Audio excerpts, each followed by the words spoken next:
నారా చంద్రబాబు నాయుడు గారు పక్కన కన్నా లక్ష్మీనారాయణ గారిని పెట్టుకుని మాట్లాడడం ఏమన్నా సమంజసమా అని అడుగుతా ఉన్నా.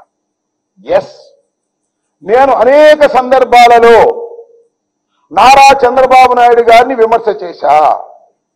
అనేక సందర్భాలలో పవన్ కళ్యాణ్ గారిని విమర్శ చేశా. గమనించమని మనవి చేస్తున్నా. రాష్ట్ర ప్రజల్ని గమనించమని మనవి చేస్తున్నా. ఓ తెలుగుదేశ కార్యకర్తలారా, మీరు కూడా గమనించమని మనవి చేస్తున్నా. ఏ రోజుని నేను వాడు వీడు అని పదజాలమే వాడలేదు. నారా చంద్రబాబు నాయుడు గారు అనే మాట్లాడా. నా మీద ప్రత్యర్థిగా ఉన్నటువంటి కన్నా లక్ష్మీనారాయణ, నీ పక్కన ఉన్నటువంటి కన్నా లక్ష్మీనారాయణ గారు ఏం మాట్లాడాడో చూశావుగా. వాడేడండి, చంద్రబాబు గారండి అని మాట్లాడుతుంటే పాప మా యాంకర్ కొద్దిగా సంస్కారవంతుడు. ఏమండి, 14 సంవత్సరాలు ముఖ్యమంత్రిగా ఉన్నటువంటి వ్యక్తిని మీరు వాడు వీడు అంటాం సమంజసం అంటే అంటామండి. వాడు వీడు అనిపించుకునే స్థాయికి దిగజారిపోయాడు. ఆయన దిగజారులా, వీడు దిగజారాడు. ఇది విషయం. వాడు వీడు అనేటువంటి మాటలు, పదజాలాన్ని వాడినటువంటి దుర్మార్గమైన రాజకీయవేత్తను పక్కన పెట్టుకొని నన్ను ఓడించమని చెప్తున్నావంటే ఏం సిగ్గుందా లేదని అడుగుతా ఉన్నా. ఎక్కడ మాట్లాడినా కన్నా లక్ష్మణ్ గారు ఇందాక నేను చూపించినటువంటి దానిలో అప్పుడు బీజేపీ అధ్యక్షుడు పొత్తు గురించి కూడా మాట్లాడాడు. పొత్తు పెట్టుకొని మమ్మల్ని సమాధి చేశాడు అని మాట్లాడాడు. అమిత్ షా పొత్తు లేదు అని చెప్పారు. సరే, ఇప్పుడు ఈ పార్టీలో లేడు కాబట్టి అతనేం అడగడానికి లేదు. ఈ పార్టీలో లేడు కాబట్టి బీజేపీ గురించి ఆయన అడిగే అవకాశమే లేదు. ఎందుకంటే ఇప్పుడు పార్టీ మారాడుగా, బీజేపీ అధ్యక్షుడిగా ఉండి పార్టీ మారి ఇవాళ చంద్రబాబు సంకెక్కి సత్యనపల్లిలో నా మీద పోటీ చేసి నన్ను అనవసరమైన మాటలు అనేటువంటి పరిస్థితికి చంద్రబాబు నాయుడు గారిని తీసుకొస్తే ఏమనాలి అంటున్నా. వాడు వీడు అని దూషించినటువంటి కన్నా లక్ష్మీనారాయణని పక్కన పెట్టుకుని నా మీద విమర్శలు చేసేటటువంటి నైతిక అర్హత ఓ నారా చంద్రబాబు నాయుడు నీకు లేదు అని మనవి చేస్తున్నా. నేను మనవి చేస్తున్నా. ఒక్కరితోనే ఉంటా నేను, ఒక పార్టీతోనే ఉన్నా నేను. రాజశేఖర రెడ్డితో ఉన్నాను, తర్వాత జగన్మోహన్ రెడ్డితో ఉన్నాను, అలాగే ఉంటాను. ఒక పార్టీలో చేరి ఆ పార్టీకి కన్న వేసి మరొక పార్టీకి వెళ్లేటటువంటి నీచమైన రాజకీయ మనస్తత్వం లేనటువంటి వ్యక్తిని అని కూడా ఈ సందర్భంగా నేను చెప్పదలుచుకున్నా. విమర్శలు మరింతగా చేస్తా, ఘాటుగా చేస్తా, కానీ వాడు వీడు అనే బూతు పదజాలాన్ని నేను వాడనంటే వాడను. చంద్రబాబు నాయుడు గారు నేనేదో అన్నాను, బావుమని ఏడ్చాడు. నేను అనలేదా బాబు అంటే వినలా. తర్వాత తెప్పించుకున్నాడు. మీరు చూశారుగా, బావుమని ఏడుస్తూ ఉంటాడు. అది నేనే అన్నానని, నేను అనలేదని తెలుసుకున్న తర్వాత మళ్ళా మాట్లాడదు. ఇది ఉన్నటువంటి పరిస్థితిని మనవి చేస్తున్నా. ఆయనే కాదు, నారా కుటుంబం మొత్తం ఏడ్చేసింది. అంతేకాదు నందమూరి కుటుంబం కూడా ఏడ్చేసింది. రాంబాబు దొంగ, రాంబాబు అన్నాడని. అన్నదేమో ఎవరో అంటే నా మీద రుద్ది ఈ విధంగా చేస్తున్నాను. నేను ఒక మాట చెప్తున్నా, నేను మీడియాలో చేసేటటువంటి విమర్శలు చాలా సహేతుకంగాను, ధర్మంగాను, గౌరవంగాను ఉండే విధంగా ప్రయత్నం చేస్తాను. అప్పుడప్పుడు ఆంబోత్ అంటే చంద్రబాబు ఆంబోతులకు ఆవుల్ని సప్లై చేసేటటువంటి వ్యక్తి అని కూడా అంటాను. అది రియాక్షన్ తప్ప నేను అనేటువంటి మాట కాదనేది కూడా ఈ సందర్భంగా నేను మనవి చేస్తున్నాను. వచ్చాడు సత్యనపల్లి, ముగ్గురు మా ఓల్డ్ ప్రోడక్ట్సే, కొత్త వాళ్ళు ఏం కాదు. మా పార్టీ మా పార్టీలో పుట్టి పెరిగి ఆయన సంకెక్కారు. మళ్ళీ ఆ పార్టీలో వాళ్ళు ఉంటారో లేదో తెలియదు. ఓడిపోయిన తర్వాత వెళ్ళిపోతారు. జగన్మోహన్ రెడ్డి గారి దెబ్బకి తెలుగుదేశం తట్టుకునే పరిస్థితే లేదు. ఈ రాష్ట్రంలో 175 కొట్టి జగన్మోహన్ రెడ్డి గారు ముఖ్యమంత్రి కాబోతున్నాడు. మీరు చూడండి, సర్వేలు చాలా స్పష్టంగా చెబుతున్నాయి. తెలుగుదేశానికి చెందినటువంటి వ్యక్తులు సర్వేలు చేసినా కూడా జగన్మోహన్ రెడ్డి ముఖ్యమంత్రి కాబోతున్నాడని చాలా స్పష్టంగా అర్థమైపోయిన తర్వాత ఈ ఫ్రస్ట్రేషన్ లో అలా కనిపిస్తున్నారు. నేను ఒక సామెత ఉంది, కాపురం చేసేవాడి కళ కళ్యాణం అప్పుడు కాళ్ళగోళ్ళు తీస్తారే అప్పుడే తెలిసిపోతారు అనేటువంటి ఒక సామెత ఉంది. నిజంగా ముఖ్యమంత్రి అయ్యేవాడి కళ కోసూలోను సత్తెనపల్లిలోను ఆయనకు వచ్చిన జనాన్ని బట్టే అర్థమైపోతుంది. కుప్పంలో ఆయన గెలవడం కూడా కష్టం. ఇవాళ లోకేష్ చాలా పెద్ద ప్రచారం చేశాడు. ఇది యువగలమని తిరిగాడు. కనపడ్డే మంగళీలోనే ఉన్నాడు. కొంచెం బయటకు వస్తే గెలుస్తాను గెలవని భయం, అతను ఓడిపోబోతున్నాడు. ఇక మా బ్రదర్ సంగతి చెప్పాలి. మా కులపాయన పవన్ కళ్యాణ్ గారు పిఠాపురంలో పోటీ చేస్తున్నాడు. 2 రోజులు ప్రచారం చేస్తాడు, 5 రోజులు పడుకుంటాడు. ఎందుకని నీకు రాజకీయాలు నాకు అర్థం కాలేదు. జ్వరం వచ్చిందంట, జ్వరం వచ్చి పడుకుంటాడు, 2 రోజులు తిరగానే జ్వరం వచ్చింది, ఎండగొట్టింది, మళ్ళీ పడుకుంటాడు, హైదరాబాద్ వెళ్తాడు. ఎందుకు మీకు రాజకీయాలు చెప్పి నాకు అర్థం కాదు. ఆయన అక్కడ లాక్ అయిపోయాడు, రాష్ట్రం అంతా తిరిగే పరిస్థితి లేదు. చంద్రబాబు నాయుడికి తప్పదు కాబట్టి తిరిగేటటువంటి ప్రయత్నం చేస్తున్నారు. తిరిగి వచ్చి మా మీద విమర్శలు చేస్తాడు. ఇంకా చాలా విమర్శలు చేశాడు నా మీద. ఉర్దూల దగ్గరంట 100 రూపాయలు 200 కాజేశానంట, అట్లా 10 లక్షలు కాజేశానంట. నేను ఇరిగేషన్ మంత్రిని బాబు, వాటి కోసం కక్కుట్టి పడాల్సిన అవసరం నాకు ఉంటుందా చెప్పమని అడుగుతా ఉన్నా. నా నియోజకవర్గ ప్రజలందరికీ తెలుసు నేను ఎలా ఉంటాను. డబ్బుల కోసం కక్కుర్తి పడేటటువంటి నీచమైన మనస్తత్వం నాకు లేదు లేదు లేదు అనే విషయం తెలుగుదేశం వారిని అడిగినా కూడా చెప్తారు. బ్రదర్, నారా చంద్రబాబు నాయుడు గుర్తుపెట్టుకోమని మనవి చేస్తున్నా. ఆ ఒడ్డిన మహిళ దగ్గర 2,50,000 అయ్యేయడానికి ప్రయత్నం చేశానంట. చాలా సందర్భాల్లో చెప్పా. మళ్ళీ అదే రిపీట్, కింద ఎవరో కాగితం ఇస్తాడు, చదువుతుంటాడు చంద్రబాబు. చంద్రబాబు గారు తెలియదు అసలు ఏం జరుగుతుంది ఇక్కడ. కింద ఎవరొక నా మీద కోపం ఉండడు, లెటర్ రాసిస్తే అది చదువుతూ ఉంటాడు. నేను అలా కక్కుర్తి పడేటటువంటి మనస్తత్వం కాదు నాది. నా మీద బురదలాలనేటువంటి ప్రయత్నం చేసిన ఆకాశం మీద ఉమ్మితే ఎవరి మీద పడుతుంది, నీ మీద పడుతుంది. గుర్తుపెట్టుకోమని మనవి చేస్తున్నా.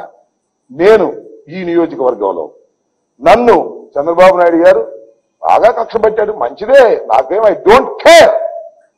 ఎందుకంటే నేను అసెంబ్లీలో కూడా బ్రహ్మాండంగా మాట్లాడతానని, నా మాటకు ఆయన సమాధానం చెప్పలేడని, బయట ప్రెస్ మీట్లో కూడా నేను బాగా మాట్లాడతానని, దానికి సమాధానం కౌంటర్లు ఇవ్వలేరు కాబట్టి నన్ను ఏదో ఒక విధంగా శాసనసభకు రాకుండా అడ్డుకోవాలనేటువంటి ప్రయత్నంతో మా పార్టీలో, కాంగ్రెస్ పార్టీలో ఉన్నటువంటి వస్తాదిని తీసుకొచ్చి నాకు ముందు పోటీ పెట్టారు. అనేక పార్టీలు మారొచ్చినటువంటి వ్యక్తి, నిన్ను అడ్డగోలుగా తిట్టినటువంటి వ్యక్తి.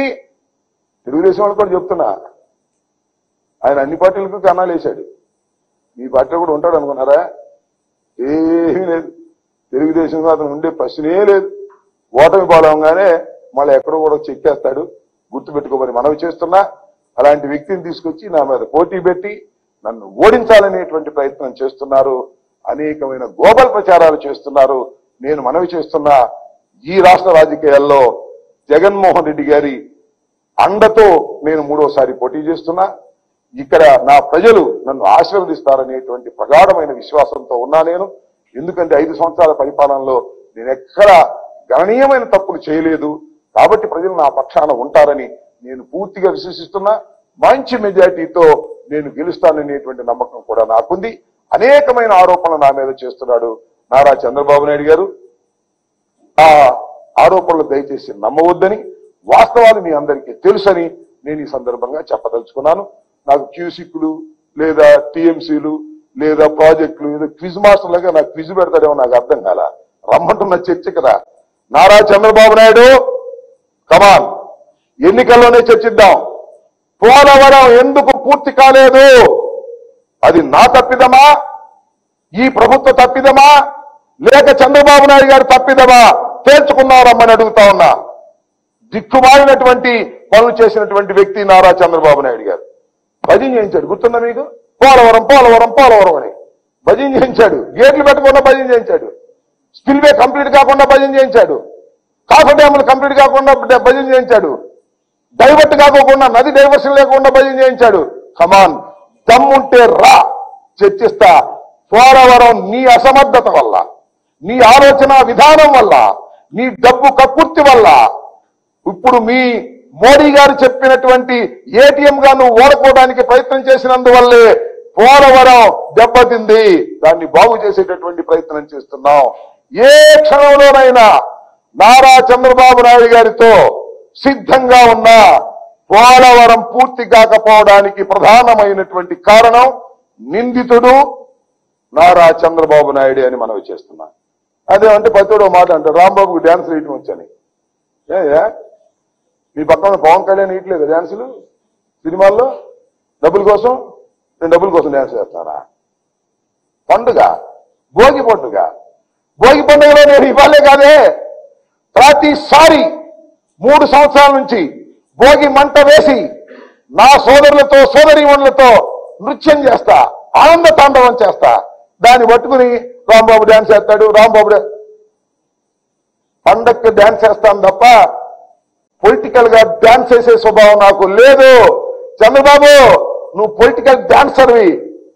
కాసేపు మోడీతో డ్యాన్స్ చేస్తావు, కాసేపు సిపిఎంతో డాన్స్ చేస్తావు, కాసేపు పవన్ కళ్యాణ్తో డాన్స్ చేస్తావు. అన్ని పార్టీలు మారుతూ డాన్స్ చేయించేటటువంటి ఒక డాన్సర్వి, పొలిటికల్ డాన్సర్వి నువ్వు చంద్రబాబు నాయుడు అని మనవి చేస్తున్నా. నేను పండుగకు నా సోదరి మనులతో డాన్స్ వేసి ఆనందపడతారు తప్ప I never political dance. Pawan Kalyan కూడా పొలిటికల్ డాన్స్ చేస్తాడు. కాసేపు పవన్ కళ్యాణ్తో చంద్రబాబుతో డాన్స్ చేస్తాడు, కాసేపు మోడీతో డాన్స్ చేస్తాడు, కాసేపు సింగిల్ గా డాన్స్ చేస్తాడు, ఇటు అటు డాన్స్ చేస్తాడు, ఇళ్ళ మధ్యన డాన్స్ చేస్తాడు. ఈ రకంగా మీరు డాన్స్ వేసేవాళ్ళు, నేను భోగికి మాత్రమే డాన్స్ వేసేవాడిని. దాన్ని చూసి డాన్స్ చేస్తాడు, మీ మంత్రి డాన్స్ చేస్తాడు. అప్పుడు మంత్రి అంటే ఏమిటో తెలుసా అంటున్నాడు. ఏమో మంత్రి అంటే ఏంటో మాకు తెలియదు, చెప్పు. మీ అబ్బాయికి బాగా తెలిసామో, నీకు మీ అబ్బాయికి. నీకు ముఖ్యమంత్రి ఎలా వచ్చిందో మాకు తెలియదు. మీ మా దగ్గర కొట్టే సంగతి ఇవన్నీ చెప్పుకోవాలా? అన్ని రాష్ట్ర ప్రజలకు తెలుసు. అందుకని నువ్వు ఈ దెబ్బతో తెలుగుదేశం దివాలా తీయబోతుంది. మళ్ళా తెలుగుదేశం చరిత్రలో కనపడదు, బీజేపీలోకి సర్దుకుంటుంది. ఇది అందరికీ తెలిసినటువంటి విషయమే. ఈ రాష్ట్ర ఎన్నికల తర్వాత జగన్మోహన్ రెడ్డి గారు ముఖ్యమంత్రి కాబోతున్నారు. ఆ ముఖ్యమంత్రి అయిన తర్వాత చంద్రబాబు నాయుడు గారు వెళితే జైలు కన్నా వెళతారు, లేకపోతే మోడీ గారి పార్టీలో విలీనమైనా చేస్తాడు. ఇవాళ నేను చెప్పాను. Please underline this point.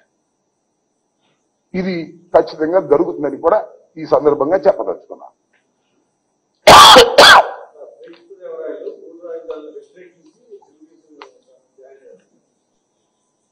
Srikrishnadevarayalu గారు